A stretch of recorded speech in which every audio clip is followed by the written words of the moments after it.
Finally বৌদি এসে গেছে। আমি তাই বলছি সিঁড়িটা খুব ভয়ঙ্কর, সাবধানে ওঠার কথা বলছিলাম। বৌদির বাড়ির লোকরাও আসছে আস্তে আস্তে, তার সাথে আমার বাবাও প্রসেসিং স্টার্ট করে দিয়েছে, সাইন ফাইন করার যেগুলো ছিল। তারপরে ওদেরকে ডাকলো, ওরাও সাইনপত্র করতে শুরু করে দিয়েছে, বায়োমেট্রিক ছিল, হ্যানা ত্যানা এইসব ওদের কমপ্লিট করছে।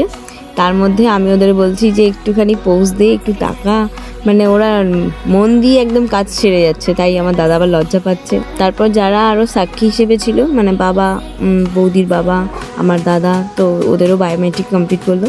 তারপর ওদের একটা গ্রুপ ছবি তোলা ছিল। তারপর আমরা তো ফুলমালা নিয়ে গেছিলাম, ওখান থেকে মালা বদল করতে হবে, তাই ওরা লজ্জা পেতে পেতে মালা বদল ছেড়ে ফেললো, মিষ্টিমুখও শুরু করে দিয়েছে। তাই সবাইকে এখন মিষ্টিমুখ করানো চলছে। তারপরেই বললো আমাকে একটু ফ্রেমে নাও, আমিও আছি, আমাকে ক্যামেরাম্যান বলে আমার বাদ দিয়ে দেবে নাকি।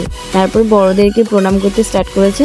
আমি বললাম সেরে নাও, তাড়াতাড়ি সবাইকে ভালোভাবে প্রণাম করো, আশীর্বাদ নাও। ওদের বললাম মালাগুলো পরে বাড়ি যেতে হবে, আর তোমরা ভিডিওটা কন্টিনিউ দেখতে থাকো।